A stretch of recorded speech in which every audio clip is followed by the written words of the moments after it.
Guys, what's happening? This is JCoop with the good goodies. So today I'm thinking about, you gotta realize when you're making a mistake. You have to realize when you're screwing up, when you're not on track. You have to be able to be aware of that. And then also you have to be able to realize not to beat yourself up about it either. Don't be hard on yourself about the mistake. And that fine balance is really important. You want to get that middle ground, because if you go too far on either side, like if you're just going and blah blah blah blah blah and mess up here, weakness there, whatever, and just don't care about it, well, it's gonna persist. I mean, this is all assuming that progression is something that is a priority. So if you just go along, whatever, alright, okay.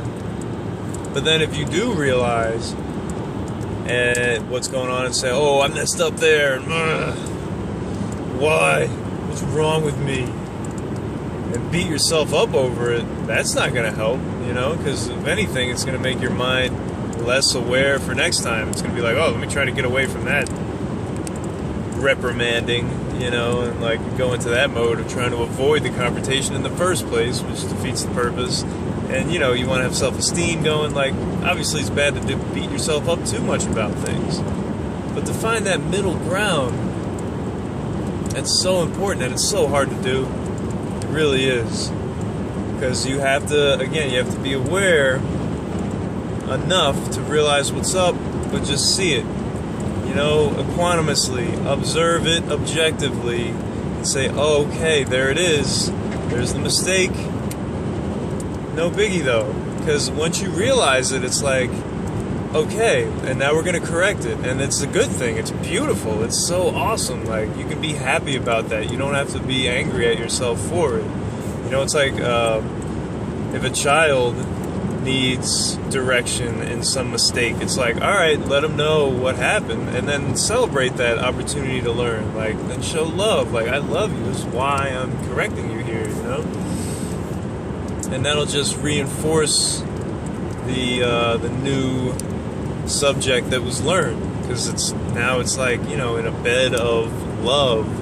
That's gonna help it take root and be a good thing. Yeah, it's beautiful. And I tell you what is the number one opposite of being aware enough to recognize your mistakes?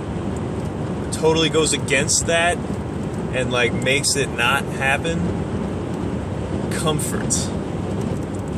Comfort is a silent killer. See, if you're comfortable, you're not challenging yourself, you're not being met with challenge, then flaws and mistakes are not gonna surface. And you might say, well, that's cool, they don't surface, so I'm good, right? Well, they're still there.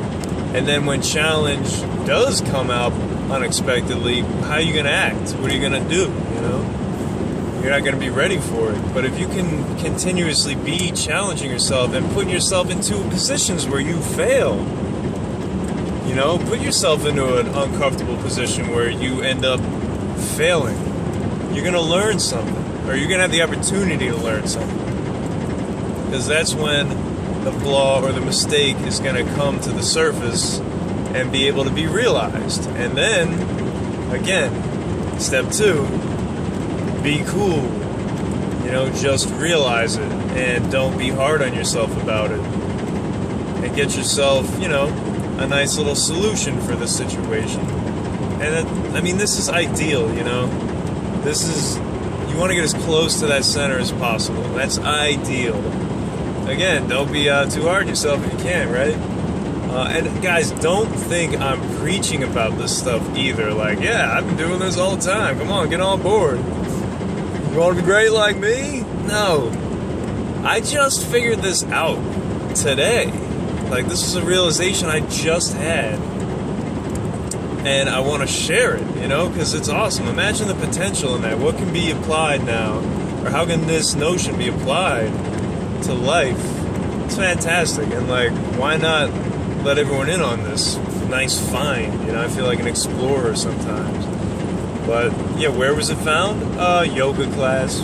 hey, I don't know if that sounds weird or whatever it sounds like, doesn't matter, but that's like that's a breeding ground for epiphany and meditation as well. This is where a lot of things can like be figured out.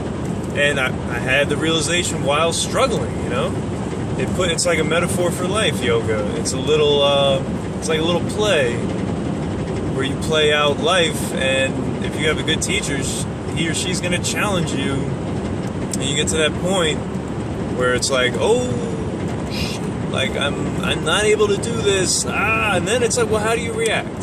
How are you going to react to that? And it's like, here's the guidance of the right way to react to it, or act consciously, and then you can take that into situations in life and apply it, and be fruitful, and be happy, and be well, and constantly progress, learning new things, and learning about yourself, expressing yourself, letting the universe flow through you as a beautiful, conscious being. Ladies and gentlemen, keep it up. We'll be back. This is Good Goodies. Have a great night, everyone. Love ya.